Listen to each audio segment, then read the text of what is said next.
In this guide, we will be preparing you for anything you may like to know for your first dungeon experience as a healer. After that, we branch out to other more general tips and hints that can be useful for all sorts of content as a healer, or perhaps even as a tank or damage dealer. After all, knowing how your allies think helps you play better. Naturally, we will not be going very deep into any specific healer's unique mechanics. For that, refer to the specific job guides passing by in the top right corner right now. Now then, let's start with a classic, the ABC. Always be casting. Unless you're actively moving or otherwise occupied in a way that prevents you from casting, you should always be queuing up a spell every time the global cooldown, GCD for short, is up. Pay mind to the fact that you can fit one, just one, ability after every spell cast in Endwalker as a healer. It is perfectly normal when you're not so confident yet to feel uncertain about casting an attack spell in case you need to be ready to heal the tank. Keep in mind that if you are casting an attack spell and somehow something happens that requires your immediate attention, you can always cancel the attack spell with no lost time to cast a more important spell. As such, if you are in combat and you're not actively doing something, cast an attack spell, typically prioritizing applying your damage over time effect over the upfront damage option. Before moving on, I also want to underline that always be casting does not mean spamming your basic healing spell for no reason. Take note of how much it heals for, then try to use it when someone will benefit from most of that value. At higher levels, you may have so many ability-based, so-called off-global cooldown options, or oGCDs for short, that you don't have to cast your healing GCDs, like your basic heal, outside of desperate measures. The damage output of a healer is very significant for a group, so don't forget to help your group by attacking too. Spacing oGCDs. Speaking of oGCDs, they incur an animation lock of slightly more than half a second, which means you can fit one of them after a 1.5 second cast time. Make sure to use your oGCDs in these windows, instead of mashing several out of them at once. Plan ahead. Let's say you have 3 tools available to you to heal your raid up fully, each on a cooldown. You also have a regular AoE healing spell of some sort, like White Mage's Medica 2. If the incoming damage is significant enough, you can use Medica 2 and one of your tools. You instead choose to use all 3 of the tools because it caps out everyone's health instantly, despite the fact that Medica 2 and just one tool could have done it, albeit slightly slower. What may happen is that shortly after, you will need to do it again, but this time you only have Medica 2 because you spent all your tools. Plan your use of oGCDs and generally your cooldowns. Make sure to not use everything at once just because you can. Of course, shorter cooldowns can be used much more liberally, but just keep this in mind. Lucid Dreaming. All jobs in Final Fantasy XIV regenerate 600 mana every 3 seconds while not in combat. Once combat starts, this is cut to 200. Healers specifically have access to the stat Piety, which increases this value. This still means that at the absolute minimum, you will gain 4000 mana every minute. Lucid Dreaming applies a buff to you that every 3 seconds grants you 500 mana.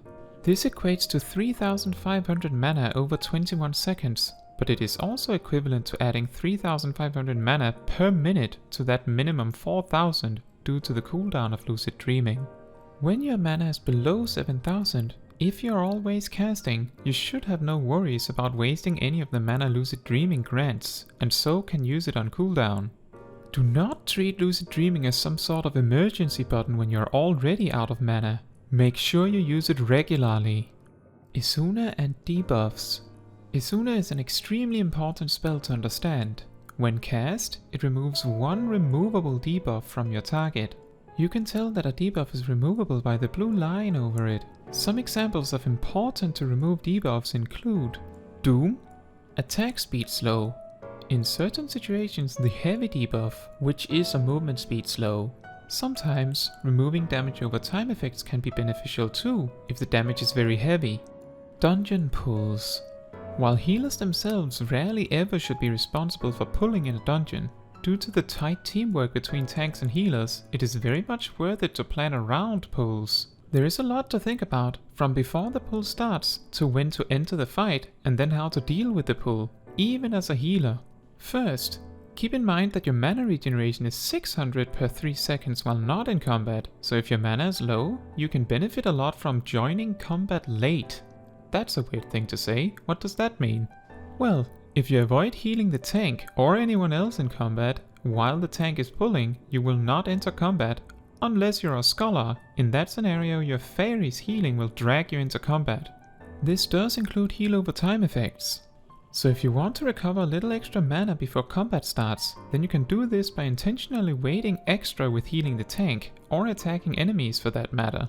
Second, keep in mind that sprint lasts twice as long if you initiate it before entering combat.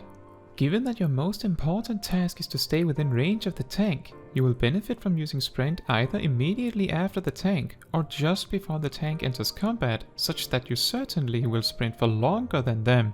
Third, which does circle back to the first point, some tanks pull merely by passing enemies. I do not recommend that strategy myself, but some tanks do this. This means they hold the enemy's attention merely by being the first target they see. This also means that if you do anything to the tank, they will immediately turn to you. When tanks pull like this, make sure to be careful. Fourth, in the event that you pull aggro off enemies while in combat, your first course of action should always be to make your way to the tank. If you can, make sure to run through the pack the tank is currently fighting, such that the enemies chasing you will naturally land in the pack. This makes it easier for the tank. Often, enemies run wild because the tank is overwhelmed in some way, so try your best to assist them in these scenarios. Fifth, all healers have plenty of healing and utility abilities they can use while on the move. While the tank is pulling, consider what options you can use to help your group.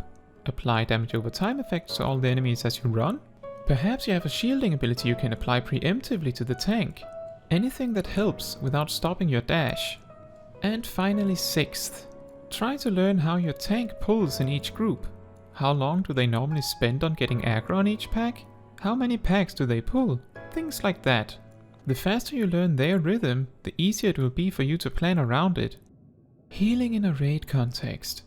When in a raid, you both face a larger party, which means your area of effect healing spells suddenly are much more potent, but at the same time, you also often will face much more raid-wide damage. On top of that, in most cases, you will have a co-healer. This is important. Whenever a mechanic damages your group, it is worth holding back a bit with your cooldowns and mana spending, as if both you and your co-healer acts alone, you will both waste resources. Even without direct communication, try to plan your cooldowns and healing options around the fact that there is another healer present. This way, you will appear to be much more powerful of a healer simply by using your tools when they're needed rather than at every single opportunity. One of the best examples of being quick on the trigger becoming detrimental is the problem that arises whenever another player dies. If both healers use Swift Cast and their resurrection spells, then both healers now spend 2400 mana and both healers now don't have Swift Cast in case another person dies. Or perhaps two players died together and both healers were too quick and decided to resurrect the same player. Another example is the classic healer magic explosion that happens after the first raid-wide hit from a boss. Both healers use 1 or 2 cooldowns each because they know that's the amount of healing necessary to fix everyone. This instead results in both healers wasting half of those tools. The essence is this: your co-healer is also healing. If you both notice the damage the raid is taking, and you both react with the necessary potency to heal everyone on your own, you will both waste half of your buttons, and eventually neither of you will have anything left when you really need it. To round off, let's talk about when things go wrong. Remember to use your tools. If you need to, it is perfectly fine to spam Cure 2 or alternate between Medica 2 and Medica 1. Just be aware that once you really start spamming expensive spells like that, it won't take long before you're completely spent. In these scenarios, it is also fine to use Cure 1 if that's what it takes. When things go wrong, it is even more important to remember that the healer's objective first and foremost is that your group survives. Also, remember your biggest cooldowns as a healer. Sometimes you can forget these because of how long their cooldowns can be, or because their use is strange, or you're just so unaccustomed to using it because you never needed it, that you don't consider it a possibility when you do need it. If you have cooldowns as a healer that you never use, try to start using them regularly, as this will improve your average performance, but also makes you acquainted with these cooldowns when they really matter. Finally, if nothing else works, if you are in a dungeon, keep in mind that all healers have access to the role action Repose. Completely useless in normal play, but putting individual enemies to sleep can play for the time you need if your group is completely wiped out. Damage over time effects also do not break this sleep effect, so you don't have to worry about that either. That is all for this video. Thank you so much for watching. If you have any questions or anything to share, please leave a comment down below. Fun fact, each healer is different in how they approach different pieces of content. In fact, so much so that even their area of effect attacks work differently. White mages inherently stun enemies around them, so they have to wait until the tank finishes running. Astrologians can run while using theirs, but only at the cost of a cooldown. But while scholars are the ones forced to enter combat due to their fairy, the scholars' instant area of effect attack also makes them the strongest of the healers in these scenarios. In the same vein, sages are equally as powerful as scholars due to close similarities in their toolkits in that regard.